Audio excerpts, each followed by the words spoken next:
pelita bagi kakiku, terang bagi jalanku. Firman-Mu pelita bagi kakiku, terang bagi jalanku. Shalom, selamat pagi dan semangat pagi Bapak Ibu Saudara yang terkasih. Apakah keadaan kita saat ini sedang tenang? Ataukah justru sebaliknya, kegelisahan jiwa sedang melanda? Apapun tantangan dalam hidup kita, kita mau berkata dengan iman, jiwaku tenanglah, bersama Tuhan kita akan dapat melewati segala perkara. Mari di pagi ini kita mau mengawali hari bersama dengan Tuhan. Kita satu dalam doa. Terima kasih Tuhan, Engkau yang memberikan kami istirahat yang cukup di malam ini. Engkau yang memberikan ketenangan bagi jiwa kami. Ketika kami membuka mata kami dan menghirup udara pagi, kembali kami mengucap syukur di hadapan-Mu. Betapa pemeliharaan dan kasih-Mu begitu sempurna atas hidup kami. Bapa, tolong hari ini kami sungguh-sungguh menaruh apa yang Tuhan mau lakukan dalam kehidupan kami dan kami melakukannya.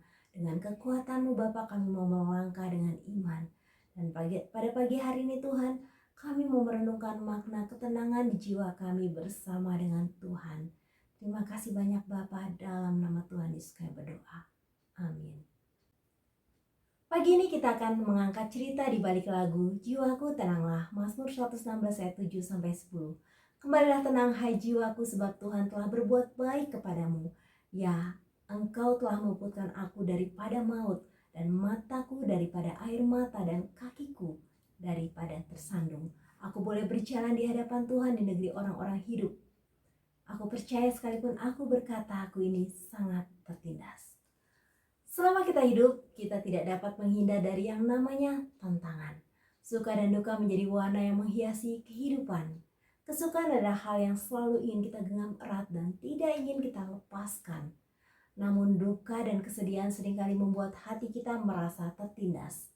Mempercayai Tuhan di setiap waktu membuat hati kita tetap tenang, bahkan di tengah gelora.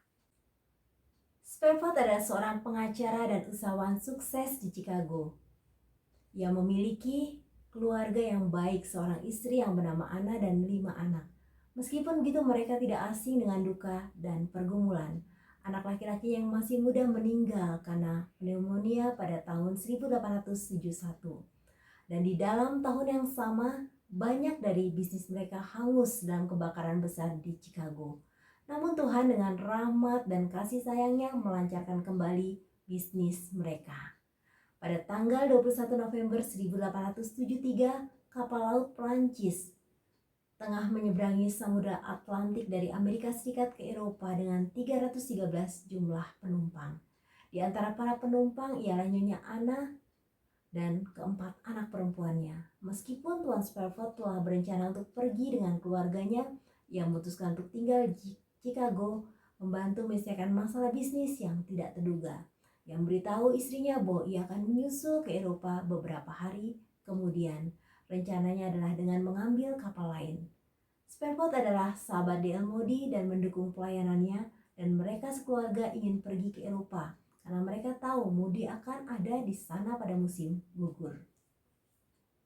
Sekitar 4 hari menyeberangi Samudra Atlantik, kapal tersebut menabrak sebuah kapal baja kuat.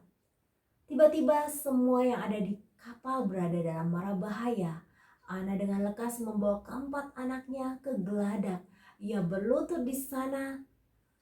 Anna, Margaret Lee, Bessie, dan Tennant berdoa agar Tuhan menyelamatkan mereka jika itu kehendaknya atau membuat mereka kuat bertahan menghadapi apa yang akan terjadi. Dalam waktu kurang lebih 12 menit, kapal itu tergelincir ke dalam lautan gelap Atlantik. Membawa begitu banyak penumpang, termasuk keempat anak Spervat. Seorang pelaut yang mendayung sebuah perahu kecil ke titik di mana kapal tersebut tenggelam menemukan seorang wanita mengapung pada sebidang runtuhan kapal. Ternyata wanita itu adalah Anna. Ia masih hidup. Pelaut itu menariknya ke perahu dan mereka ungsikan ke kapal lain yang lebih besar. 9 hari kemudian sampailah mereka di daratan. Dari sana ia mengirim suaminya pesan yang awalnya berbunyi, "Selamat seorang diri, apa yang harus kulakukan?" Tuan Spervet lalu membingkai telegram tersebut dan meletakkannya di kantornya. Penumpang lainnya yang selamat, yaitu Pendeta Weiss, kemudian ingat, Anna berkata, "Tuhan memberiku 4 anak perempuan, kini mereka telah diambil dariku. Suatu hari aku akan mengerti mengapa." Tuan Spervet memesan karcis kapal berikutnya yang tersedia dan pergi menyusul istrinya yang tengah berduka. Dengan sekitar 4 hari perjalanan kapal, kapten kapal memanggil Spervet ke kabin dan memberitahu bahwa mereka sedang berada di lokasi di mana anak-anaknya tenggelam. Tidak banyak yang tahu bahwa itu hanya sebagian dari banyak kesusahan dan kesedihan yang menimpa keluarga ini. Tetapi iman mereka dalam Kristus tidak tergoyahkan. Alasan mereka mengadakan perjalanan pada tahun 1873 itu adalah karena bencana api yang menimpa Chicago pada tahun 1871. Mereka telah kehilangan cukup banyak harta. Keluarga ini sungguhnya adalah keluarga yang sangat peduli dengan orang-orang di sekitarnya. Mereka meluangkan hidup mereka untuk membantu orang-orang lain, bahkan ketika mereka pun sedang melewati masa-masa yang sangat sulit. Habis secara fisik maupun emosi, mereka berencana untuk berlayar, mendapatkan istirahat dan rekreasi untuk memulihkan mereka dari tekanan dan berbagai persoalan yang telah mereka alami. Di luar dugaan, justru mereka harus kehilangan 4 anak yang sangat mereka cintai. Ketika mereka baru saja memulai membangun kehidupan mereka, setelah kejadian karam kapal tersebut, mereka juga harus kehilangan seorang putra yang lahir setelah tragedi karam kapal oleh karena penyakit yang diidapnya. Ketika itu terjadi, gereja yang telah mereka bantu dan support selama ini malah mengeluarkan mereka dari keanggotaan jemaat karena mereka percaya bahwa pasti ada dosa rahasia pada keluarga mereka sehingga tangan Tuhan sedemikian keras menghajar mereka.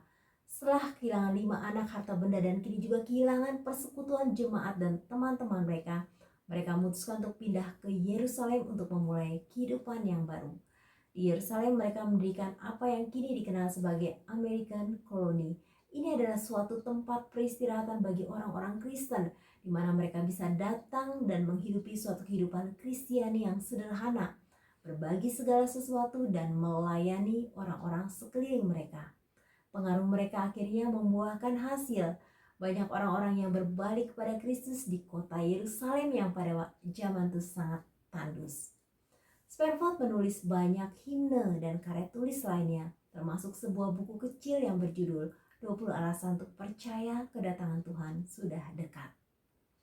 Bersandar pada Kristus telah memampukan keluarga ini melewati masa-masa tersulit dalam kehidupan mereka. Mereka bahkan selalu menyaksikan bahwa Tuhan tidak pernah meninggalkan. Meski oleh iblis aku diserang, hatiku tenang dan teguh. Sebab Kristus telah menyelamatkanku, darahnya menebus jiwaku. Menurut Bertha Spervet Weiser, seorang anak perempuan yang lahir setelah tragedi tersebut, Spervet menuliskan "It is well with my soul". Bahasa Indonesianya adalah "Jiwaku tenanglah". Jiwaku tenanglah. Sewaktu hidupku tenang dan aman, ataupun susah menimpa, ku dimanapun Tuhan yang menuntun. Jiwaku tenanglah. Filipi 4 ayat 7, damai sejahtera Allah yang melampaui segala akal akan memelihara hati dan pikiranmu dalam Kristus Yesus. Mazmur 62 ayat 2-3, hanya dekat Allah saja aku tenang, daripadanya lah keselamatanku. Hanya dialah gunung batuku dan keselamatanku, kota bentengku, aku tidak akan goyah. Tuhan Yesus memberkati. Terima kasih Tuhan, di dalam Engkau kami menemukan ketenangan. Di dalam Engkau kami menikmati damai sejahtera. Di dalam Engkau Bapa kami menemukan kekuatan yang tidak dapat kami peroleh dari dunia ini. Di dalam Engkau Tuhan, Engkau terus meneguhkan setiap langkah dan panggilan kehidupan kami. Terima kasih banyak Bapa, kami dibawa pada perenungan tentang Allah yang selalu mengasihi kami dalam keadaan apapun. Bahkan Engkau yang menjamin masa depan dan kehidupan kami. Bapa, biarlah dalam setiap tantangan yang kami hadapi, kami tidak menjadi patah semangat, kami tidak menjadi tawar hati, namun kami tetap mempercayai bahwa Allah tetap bersama dengan kami, Allah pembela kami, Allah penolong kami, Allah yang senantiasa menuntun kami menuju pada kemenangan yang sudah Tuhan sediakan bagi kami. Terima kasih banyak Tuhan, pada hari ini kami mau menjalani hari bersama dengan Tuhan. Kami mau hidup dalam terang firman-Mu. Terima kasih banyak Bapa, dalam nama Tuhan Yesus kami berdoa. Amin.